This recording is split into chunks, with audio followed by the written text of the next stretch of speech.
Hello students, the purpose of this video is to show you how to do an electronic online peer review using Microsoft Word and Blackboard. So first I want to open up Blackboard and I'll go to the discussions tab where I am now, discussion board, and I'll go down and find the appropriate discussion board. This one is called Response Essay Peer Review. So say I'm a student and my job is to peer review a couple classmates' papers. One of them is Ron. Well, Ron's already uploaded his, so I'm going to go ahead and do my peer review on his. He's left us a note saying, am I doing the assignment right and do I have a thesis? He also attached his paper, so I'll click on it and open it up. And you'll see he's got about a one-page paper here with some paragraphs and some lines of text. So the first thing I want to do is start reading through. But before I do that, I want to make sure that I'm familiar with the assignment sheet. So here are the instructions for the response essay. I want to open those up and read them, and remember that I'm familiar with the purpose of the assignment and what we're looking for. This is one that has an option between 4 prompts that the writer can respond to, and there's some more specific instructions about MLA quotes and a suggested structure for the essay. That's hard to say. Suggested structure. Anyways, we go back and we look at the paper. Okay, so it's time to start peer reviewing. I want to show you a function where you can make a comment. So if you go up here and click on review and highlight something, say you want to say something about this part, you click new comment. You type your thing, and then it's there. So I want you to use that function. So I'll start reading here. David and Me. On November 23rd, 2002, the New York Times published Don't Blame the Eater, written by David Zinchenko. In this essay, David discusses lawsuit filed against major food chain. So look, I saw an error, lawsuit. I better say something about it. Wrong? Don't do that. Delete. The purpose is not to edit and find all the little mistakes. I want you to look at the bigger picture. So I have this PowerPoint display to kind of explain what I'm talking about, okay? So what I want you to do when you do a peer review is first address global concerns, right here. Next, address local concerns. And finally, you can consider some proofreading and editing things. So what do I mean by global concerns? Well, first, focus. Does the paper have a strong thesis? Does the writing ever go in an unexpected direction?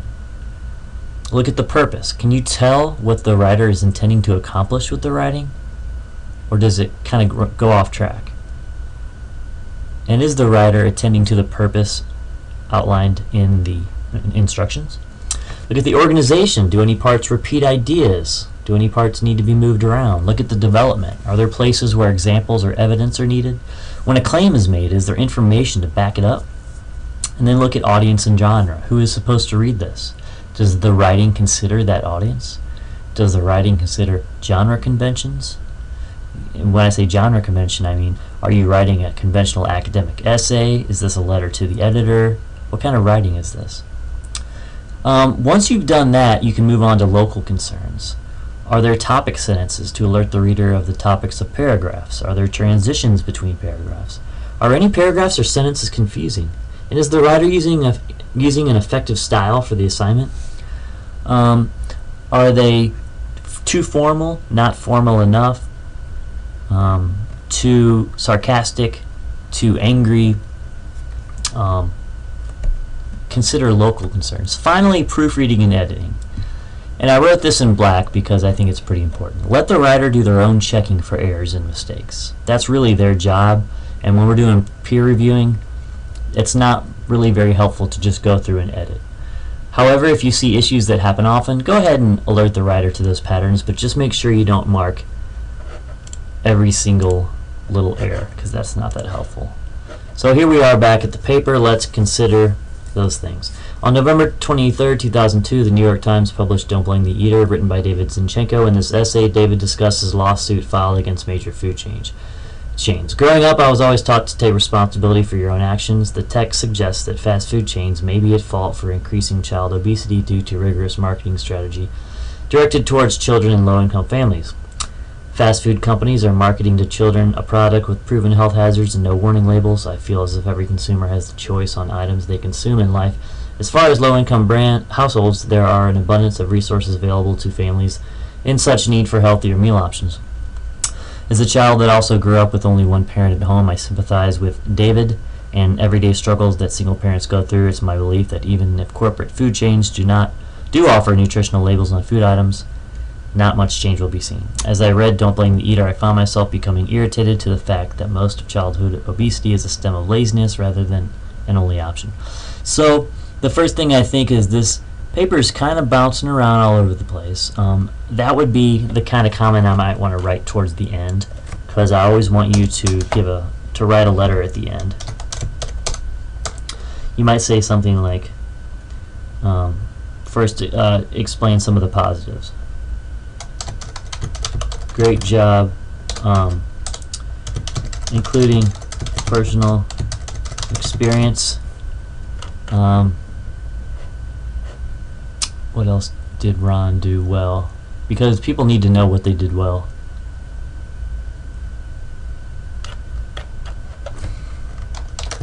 I think that will come in handy as you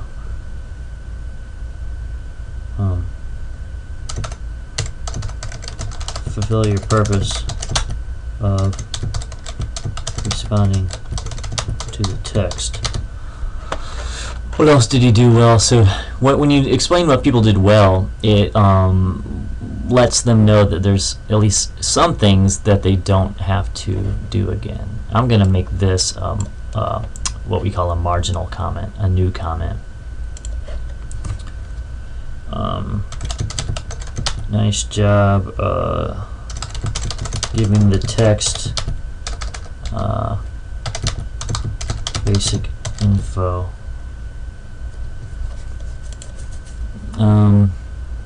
Okay, back to that global concern I had. I feel like he gets all over the place, so I need to say something like that here now that I've said something positive. I think your paper work better once you revise for focus.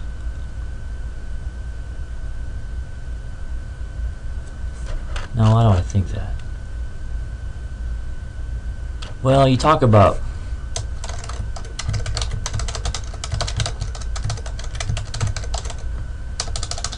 stability a lot, but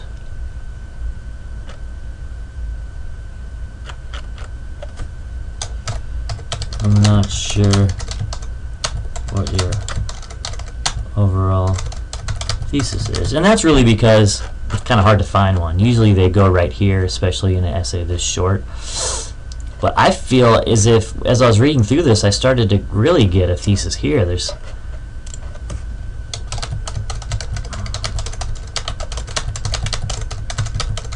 dot, dot, dot. Those are called ellipses. They have several different uses, but I used them here to signal that that's something to think about. In this essay, David discusses lawsuit filed against major food chains. Well, if you've read this text, you know it's about more than just the lawsuit. He's basically saying that fast food companies should be blamed more than they are for obesity, and we shouldn't blame the eater all the time. So I might want to say, can you identify the thesis a bit more accurately?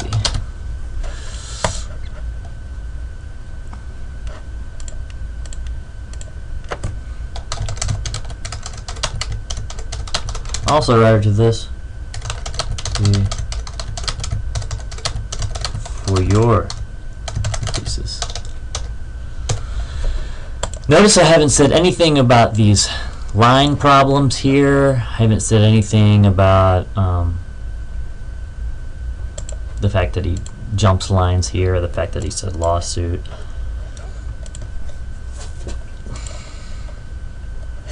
What else can I say? Well, this is kind of a local concern, but I'll go ahead and highlight it. He just has a free-floating quote, otherwise known as an orphan quote, and there is no author tag here.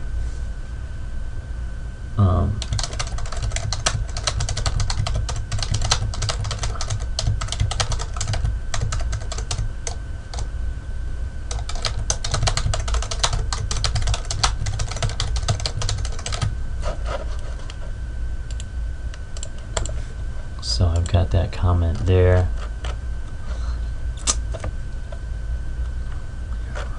This is really a lot for this person to work on. It doesn't look like much, but let me go back to our slide here. Transitions. He's really not to the point where local concerns or editing are a big issue. He really has some big global concerns that he needs to work on first.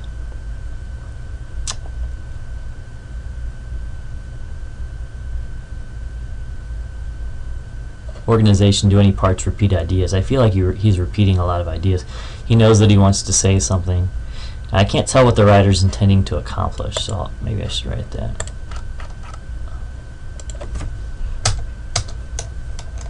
I'm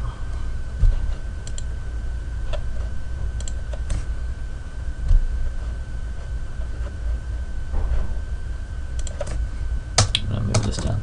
You talk about personal responsibility a lot. I feel like you repeat.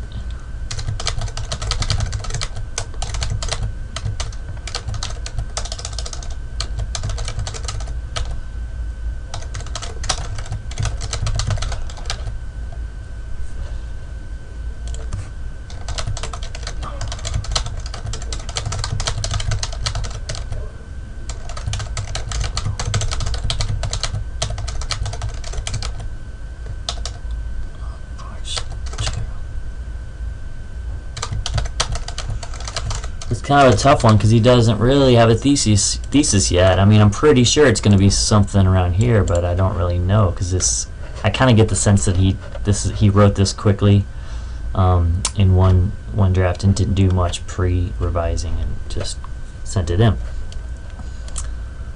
So it's kind of hard to say without him knowing what he wants to do. So I think he's got a lot of work to do on this. There was something else I wanted to mention.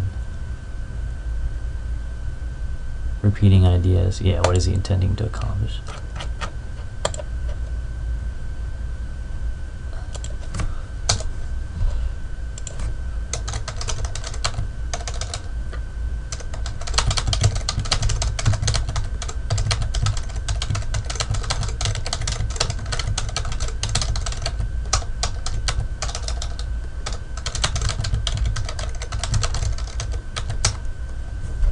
Once you get your thesis dialed in.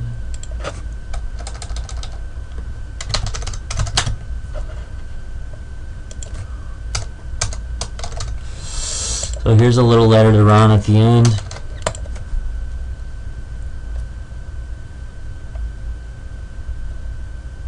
And that's a lot of global advice. And notice we didn't say anything about all this other stuff. The idea here is that those things are details, and the bigger problems are the ones that I highlighted here. You know the old expression, don't miss the forest for the trees? Well, lawsuit would be a tree, and if we focus on the trees and little errors like lawsuit, we might miss the bigger issues, which are the forest. Okay, so now what I want to do is I want to save this. I'm going to go ahead and save it to my desktop, and I want to call it Run response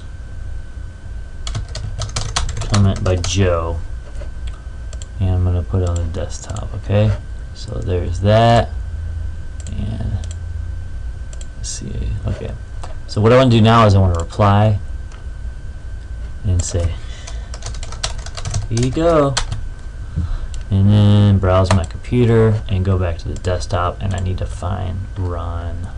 There it is. Run response comment by Joe. and submit. And there it is. So I've successfully added my commented draft to the discussion board, and hopefully Ron will take my advice into consideration, as well as the other classmates and the instructor, and revise his essay into draft 2. Thanks for watching.